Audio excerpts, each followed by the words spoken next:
एक सच बताता हूँ जो शायद तुम्हें चुभेगा। दो लोग थे, दोनों के साथ एक जैसी बुरी बात हुई। ब्रेकअप, जॉब लॉस, किसी अपने से झगड़ा, कोई भी चीज। एक इंसान 3 हफ्ते में नॉर्मल हो गया और दूसरा इंसान 3 साल बाद भी रात को सो नहीं पाता। वही सीन दिमाग में बार बार चलता रहता है। सोचना, दोनों के साथ सेम चीज हुई थी तो फर्क क्या था? लोग कहते हैं वो स्ट्रांग है और मैं वीक हूँ। लोग कहते हैं उसको फर्क नहीं पड़ता और मुझे फर्क पड़ता है। गलत बात, जो फर्क है वो स्ट्रेंथ का नहीं है, वो एक छोटा सा मैकेनिज्म है जो दिमाग के अंदर चलता है। और जो लोग ये मैकेनिज्म समझते हैं वो ओवर थिंकिंग से आजाद हो जाते हैं। और जो लोग नहीं समझते वो सालों तक, कभी कभी पूरी जिंदगी उस एक लूप में फंसे रहते हैं। आज मैं तुम्हें वो मैकेनिज्म दिखाता हूँ और लास्ट में एक ऐसी बात बताऊंगा जो 3 पीढ़ियों से चल रही है, जिसे आज तक किसी ने खुल के नहीं समझाया। वीडियो को पूरा देखना, क्योंकि अगर तुम भी रात को सो नहीं पाते, तुम्हारा दिमाग भी बंद नहीं होता, ये वीडियो तुम्हारे लिए है। पहली बात, ओवर थिंकिंग सोचने की प्रॉब्लम नहीं है। ये सुन के अजीब लगेगा लेकिन सच ये है। ओवर थिंकिंग ज्यादा सोचना नहीं है। ओवर थिंकिंग है एक अधूरी इमोशन जो दिमाग बार बार पूरा करने की कोशिश कर रहा है। एक छोटी सी कहानी सुनते हैं। एक लड़की थी, उसकी बेस्ट फ्रेंड ने अचानक उससे बात करना बंद कर दिया। ना उसने कोई वजह बताई, ना कोई कारण, एक दिन बस सब कुछ खत्म।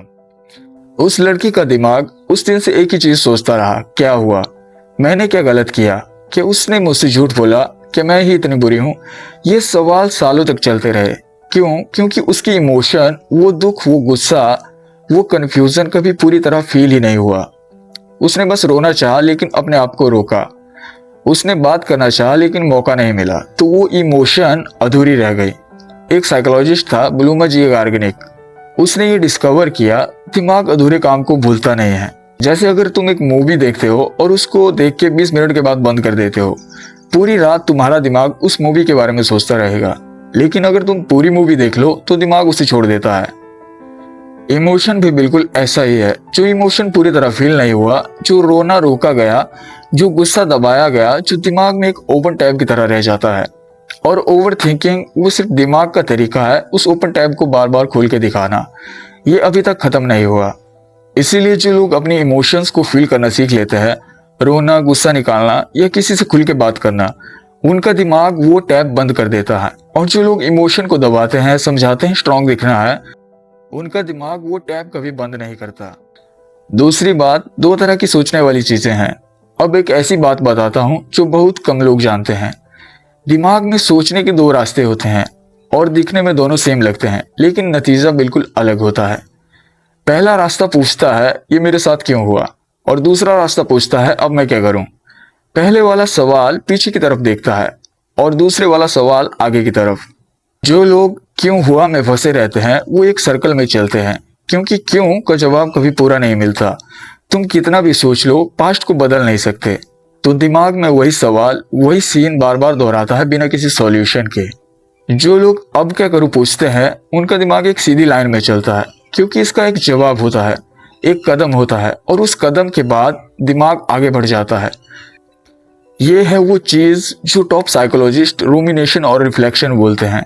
दोनों में तुम अपनी प्रॉब्लम के बारे में सोच रहे हो, लेकिन एक तुम्हें गीली जमीन में धंसाता जा रहा है और दूसरा तुम्हें आगे ले जाता है।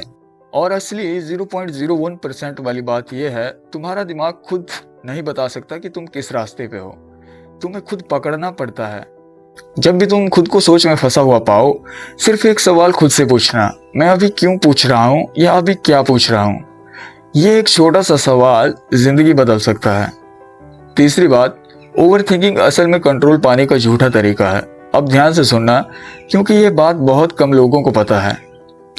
लोग सोचते हैं ओवर थिंकिंग एक वीकनेस है, लेकिन सच ये है, ओवर थिंकिंग दिमाग की एक चाल है कंट्रोल पाने के लिए। सोचो, जब कुछ अनसर्टेन होता है, जब पता नहीं है कि कल क्या होगा, एग्जाम का रिजल्ट क्या आएगा, वो इंसान वापस आएगा या नहीं, वो जॉब मिलेगी या नहीं, दिमाग को ये अनसर्टेनिटी बहुत बुरी लगती है। तो दिमाग क्या करता है, वो सोचता है अगर मैं हर पॉसिबिलिटी के बारे में सोच लूं तो शायद मैं तैयार रहूंगा, शायद मैं कंट्रोल में रहूंगा। ये एक इल्यूजन है, एक झूठ है जो दिमाग खुद को बोलता है, क्योंकि सोच सोच के फ्यूचर नहीं बदलता। एग्जाम का रिजल्ट वही रहेगा, चाहे तुम एक बार सोचो या 1000 बार। दिमाग को लगता है अगर मैंने सब सिनेरियोज सोच लिए तो मैं सरप्राइज से बच जाऊंगा। ये बिल्कुल वैसा है जैसे कोई इंसान अंधेरे कमरे में बार बार स्विच ऑन ऑफ करे ये सोचते हुए कि इससे बिजली वापस आ जाएगी। स्विच दबाना एक्शन है, लेकिन कुछ बदलेगा नहीं। जो लोग ओवर थिंकिंग से बाहर निकल जाते हैं उन्होंने एक चीज सीख ली होती है, अनसर्टेनिटी के साथ जीना। वो ये मान लेते हैं मुझे नहीं पता कि कल क्या होगा, और ये ठीक है। ये सुनने में सिंपल लगता है, और जो लोग सालों तक फंसे रहते हैं वो अनसर्टेनिटी से लड़ते रहते हैं, सोच सोच कर उसे कंट्रोल करने की कोशिश करते हैं, जबकि अनसर्टेनिटी कंट्रोल की चीज ही नहीं है। चौथी बात, ये पेन पीढ़ियों से है, इसमें तुम्हारी गलती नहीं है। अब एक गहरी बात बताता हूँ जो बहुत कम लोग समझते हैं। ओवर थिंकिंग सिर्फ तुम्हारी पर्सनैलिटी नहीं है, ये कई बार तुम्हारे बचपन से आता है। जरा सोचना, बचपन में जब तुम रोए, क्या किसी ने कहा चुप रहो, इतनी सी बात पे क्यों रो रहे हो? जरा सोचना, बचपन में जब तुम रोते थे, क्या किसी ने कहा चुप रहो, इतनी सी बात पे क्यों रो रहे हो? जब तुम गुस्से में थे, क्या किसी ने कहा बड़ों से ऐसे बात नहीं करते? जब तुम्हें डर लग रहा था, क्या किसी ने कहा इतना मत डरो, कोई बात नहीं है? हर बार जब एक बच्चे को उसकी इमोशन फील करवाने से रोका जाता है, वो इमोशन गायब नहीं होती, वो अंदर चली जाती है। और बड़ा होके जब बच्चा एडल्ट बनता है, वो इमोशन बाहर रोने से नहीं बल्कि सोचने से निकलती है। इसीलिए जो लोग बचपन में अपनी फीलिंग्स को खुल के एक्सप्रेस नहीं कर पाते, वो बड़े होके सबसे ज्यादा ओवरथिंक करते हैं, क्योंकि उनके दिमाग ने कभी सीखा ही नहीं कि इमोशन को फील करके खत्म किया जाता है। उसने सिर्फ सीखा इमोशन को सोच के अंदर दबाया जाता है। ये हमारे पूरे समाज में है। हमारे घर में रोने को कमजोरी माना जाता है, गुस्सा दिखाना बेशर्म माना जाता है, इमोशनल होना एक इंसल्ट की तरह बोला जाता है। और इस वजह से जनरेशन दर जनरेशन लोग इमोशन फील करना भूल गए, सिर्फ सोचते रह गए। ये तुम्हारी गलती नहीं है, ये एक जंजीर है जो बहुत लंबे समय से चल रही है, लेकिन ये जंजीर तुमसे टूट सकती है। बस तुम्हें पता होना चाहिए कि ये जंजीर है। पांचवी बात, जो लोग निकल जाते हैं वो ये 3 चीजें करते हैं। अब मैं तुम्हें वो चीज बताता हूँ जो उन लोगों ने किया जो ओवर थिंकिंग से बाहर निकल गए। ये कोई बाहरी ज्ञान नहीं है, ये 3 छोटी चीजें रियल चीजें हैं।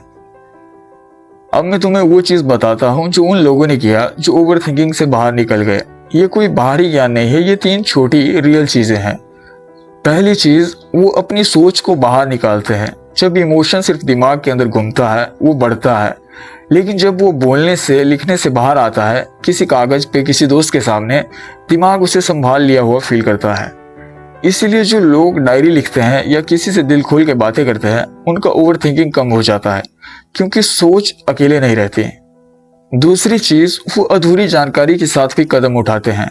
वो ये नहीं सोचते जब तक मुझे 100% पता नहीं चलेगा मैं कुछ नहीं करूंगा। वो 70% क्लियरिटी पे ही आगे बढ़ जाते हैं, क्योंकि एक्शन लूप को तोड़ता है। जब तक तुम सिर्फ सोच रहे हो, दिमाग ऑप्शन के जंगल में घूमता रहता है। से तुम एक छोटा सा कदम उठाते हो, तुम्हारे दिमाग को एक नया रियल और ठोस जवाब मिलता है, और वो लूप टूटने लगता है। तीसरी चीज, वो अपने शरीर को शांत करते हैं, सिर्फ दिमाग को नहीं। ये सबसे कम बताए जाने वाली बात है। ओवर थिंकिंग सिर्फ दिमाग में नहीं होती, वो शरीर में भी होती है। तेज सांस, टाइट चेस्ट, बेचैनी। जब तुम लंबी और गहरी सांस लेते हो, जब तुम थोड़ी देर चलते हो, जब तुम अपने शरीर को शांत करते हो, दिमाग अपने आप थोड़ा शांत होता है, क्योंकि दिमाग और शरीर एक दूसरे से जुड़ा हुआ है। तुम सिर्फ पॉजिटिव सोचो, बोल के बेचैन शरीर को शांत नहीं कर सकते।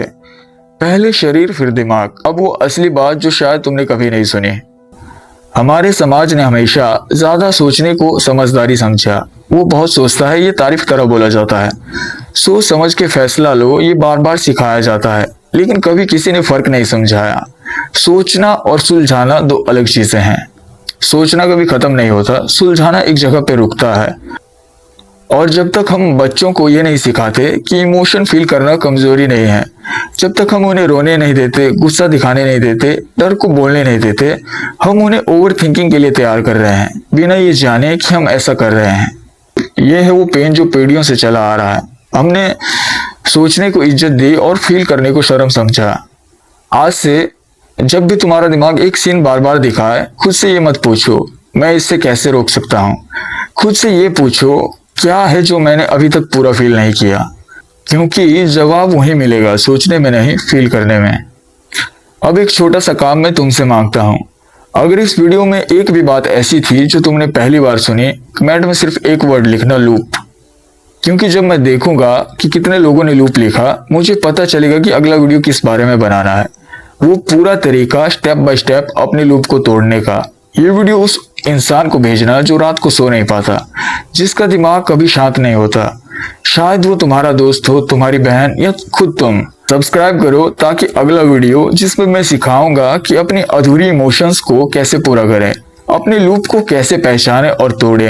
नेक्स्ट वीडियो मिस मत करना, क्योंकि जो बात अभी तक नहीं कही गई वो सबसे जरूरी बात होती है।